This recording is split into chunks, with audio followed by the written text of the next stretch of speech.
बिहार चुनाव की तैयारी में एनडीए में सीटों का बंटवारा तो हो गया है, लेकिन कहीं न कहीं अभी भी असंतोष की चिंगारी जरूर जल रही है एनडीए गठबंधन के कुछ दलों में। और इसमें खास तौर पे जेडीयू, जो बिहार में एनडीए में देखा जाए तो हमेशा बड़े भाई की भूमिका में रही है, जबकि भारतीय जनता पार्टी छोटे भाई की भूमिका में। मतलब 243 सीटों का जब बंटवारा पहले भी होता है तो हमेशा जेडीयू को 2-4 सीटें ज्यादा मिलती रही है, लेकिन इस बार ऐसा नहीं हुआ। बड़े भाई को भी बराबर का दर्जा दे दिया। मतलब 101 सीटें दोनों पार्टियां लड़ रही हैं। ऐसा एक समझौता दिल्ली में रविवार की रात हुआ था, और जिसकी सूचना सोमवार को जारी भी कर दी गई। और 101 जो दोनों पार्टियों के अलावा 29 सीटें चिराग पासवान की एलजेपी पार्टी को, और 6 सीटें हमको, जीतन राम मांझी की पार्टी है, और उपेंद्र कुशवाहा जो कि एक अन्य पार्टी है, उसको भी 6 सीटें देने की बात हुई है। अब सवाल यह है कि इतना हो गया तो फिर असंतोष किस बात का? तो उसकी मूल वजह यह है कि नीतीश कुमार की जेडीयू पार्टी के कुछ विधायक जिन सीटों पर अपना अधिकार समझते थे या अपने प्रत्याशी उतारना चाहते थे, उन सीटों पर या तो भारतीय जनता पार्टी ने अपने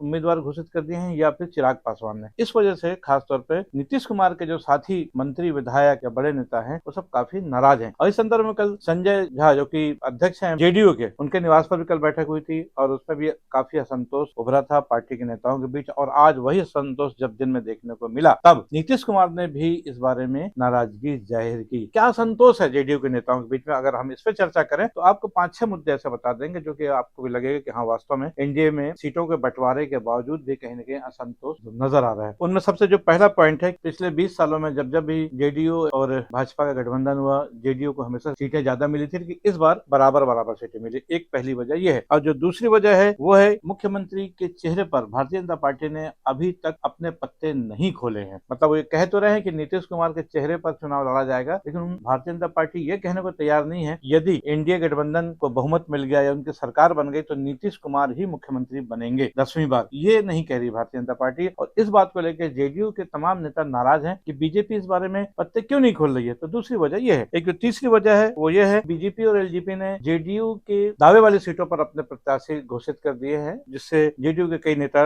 नाराज हैं। वो भी काउंटर चाहते हैं, और ऐसा कुछ हुआ भी। आज कम से कम 2 सीटों पर जेडीयू ने भी अपने लोगों को सिंबल देकर के चुनाव मैदान में लड़ने की ऐलान कर दिया। और इन सब कारणों से कल रात से ही जेडीयू के नेताओं के बीच में बहुत ही नाराजगी उभर कर सामने आई थी। इसकी वजह से आज सुबह ऐसी खबर है, केंद्रीय गृह मंत्री अमित शाह ने नीतीश कुमार को समझाने के लिए फोन लगाया था, लेकिन नीतीश कुमार ने अमित शाह का फोन नहीं उठाया। यह भी पता लगा कि बाद में प्रधानमंत्री नरेंद्र मोदी से उनकी बातचीत हुई है। क्या बातचीत हुई है, क्या ये नहीं, लेकिन ये बहुत महत्वपूर्ण बात है। असंतोष की जो चिंगारी कहीं न कहीं उसको हवा मिली हुई है, नाराजगी की जरूरत से ज्यादा बढ़ गई है। तभी प्रधानमंत्री नरेंद्र मोदी को इस चिंगारी को शांत करने के लिए खुद मोर्चा संभालना पड़ रहा है, जो उन्होंने आज किया भी। खबर यह भी है कि अमित शाह बहुत जल्द पटना जाएंगे, और पटना में वो नीतीश कुमार से मुलाकात करके असंतोष है उसको दूर करने का प्रयास करेंगे। एक खबर यह भी है, पटना में जो नीतीश कुमार ने जेडीयू के तमाम बड़े नेताओं की बैठक बुलाई है, जिसमें तमाम परिस्थितियों पर चर्चा की जा रही है। उस बैठक में पार्टी के बड़े नेता है, ललन सिंह है, अशोक चौहान है, संजय झा तो है ही, उसके अलावा विजय चौधरी जो कि मंत्री हैं, वो भी बैठक में पहुंच चुके हैं, और वहां अंदर बातचीत चल रही है। क्या बातचीत हुई है, क्या नहीं हुई है, पर्दा तो हो सकता है 2-4 घंटे बाद खुले, लेकिन इतना तय है, तमाम बड़े नेता जब इकट्ठे हुए हैं तो कुछ न कुछ महत्वपूर्ण बात जरूर हो रही है। और महत्वपूर्ण बात सिर्फ इतनी होगी, जिस तरह चिराग पासवान की पार्टी को, खासतौर पर भारतीय जनता पार्टी जिस तरह से उसको तवज्जो दे रही है, उससे कहीं न कहीं जेडीयू के नेता हैं उनको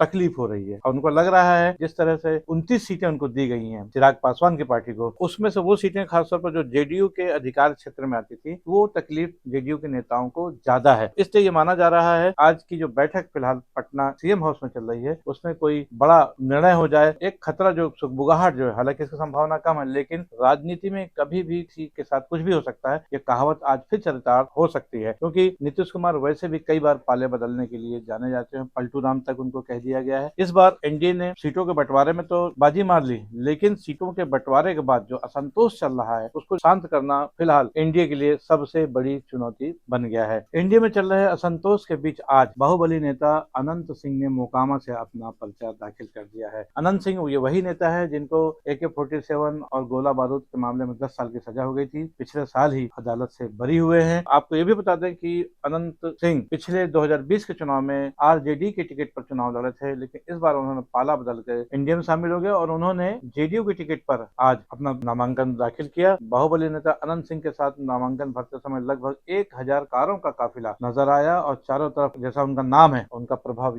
नामांकन रैली में देखने को मिला। अब हम बात करेंगे कांग्रेस और आरजेडी की। कांग्रेस और आरजेडी के बीच जो सीटों का बंटवारा फिलहाल अभी तक तय नहीं हो पाया है। पिछली बार 70 सीटों में चुनाव लड़ने वाली कांग्रेस को इस बार आरजेडी तेजस्वी यादव की पार्टी सिर्फ 55 सीटें देने को फिलहाल तैयार है, जबकि कांग्रेस चाहती है कि उन्हें कम से कम 65 सीटें मिले। आपको याद होगा 2020 के चुनाव में 70 सीटों में सिर्फ 19 सीटें कांग्रेस ने जीती थी और तब बाद में तेजस्वी यादव ने कहा था कि अगर कांग्रेस का परफॉर्मेंस थोड़ा सा और अच्छा होता तो हमारी सरकार बन सकती थी, लेकिन ऐसा नहीं हो पाया और इसलिए इस बार उनका कहना है कि अब 70 में 19 जीते हो तो क्या करोगे ज्यादा लड़ करके। तो सीधा सीधा उन्होंने कांग्रेस को अधिकतम 55 सीटें देने का एक ऐलान सा करके रखा है, जिसको लेकर के कांग्रेस के नेताओं में भी असंतोष है और बैठकें जो लगातार हो रही हैं। कल दिल्ली भी गए थे तेजस्वी यादव, लेकिन वो मल्लिकार्जुन खड़गे और राहुल गांधी से बिना मिले ही वापस पटना लौट आए थे। आज पटना में फिर सुबह से चर्चा चल रही थी कि कांग्रेस नेताओं के साथ बैठक होगी तेजस्वी यादव की। देखना है कि क्या सीट शेयरिंग का जो मामला है आज हल हो पाता है क्या। एक बात और, नीतीश कुमार को लेकर के बीच में भारतीय जनता पार्टी जिस तरीके से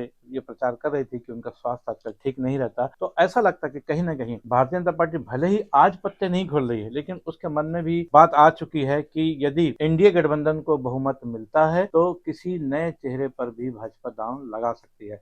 और ये नया चेहरा कौन होगा, सबसे बड़ा सवाल ये है। इसमें जो सबसे बड़ी जो सशक्त दावेदारी जो नए चेहरे की नजर आ रही है वो है चिराग पासवान, क्योंकि चिराग पासवान ने पिछले 2024 के लोकसभा चुनाव के समय में सिर्फ 5 सीटों पर चुनाव लड़ा था और संयोग से पांचों के पांचों सीटें लोकसभा की चिराग पासवान जीत भी गए थे और इस वजह से उनका कद भी बढ़ा, उनको कैबिनेट मंत्री का दर्जा भी मिला। आज वो हालांकि सीटें ज्यादा मांग रहे थे, लेकिन किसी तरह एनडीए में खासतौर पर भारतीय जनता पार्टी के नेताओं ने उनको समझा लिया और 29 सीटों पर वो मान भी गए हैं। जीतन राम मांझी को भी उनकी पार्टी को 6 सीटें मिली, उस पर भी वो संतुष्ट हो गए हैं, लेकिन उपेंद्र कुशवाहा कहीं ना कहीं थोड़ा सा नाराज नजर आ रहे हैं। उनको मनाने के लिए एनडीए के लोग लगे हुए हैं। बहरहाल आज की बैठक के बाद नीतीश कुमार और उनके सहयोगी क्या डिसीजन लेते हैं इस पर सबकी निगाह बनी रहेंगी। तब तक आप भी कीजिए इंतजार, बने रहिए न्यूज T20 के साथ। मैं हूं बीडी निजामी, आप देख रहे हैं न्यूज T20। हमारी ये खबर, हमारा ये विश्लेषण जो कि बिहार चुनाव से संबंधित है, आपको कैसा लगा इस पर अपनी राय अवश्य दें। खबर को लाइक करना ना भूलें, चैनल को सब्सक्राइब करना भी ना भूलें। कल फिर मिलेंगे किसी नई खबर के साथ, तब तक के लिए दीजिए इजाजत। जय हिंद, जय भारत, जय छत्तीसगढ़।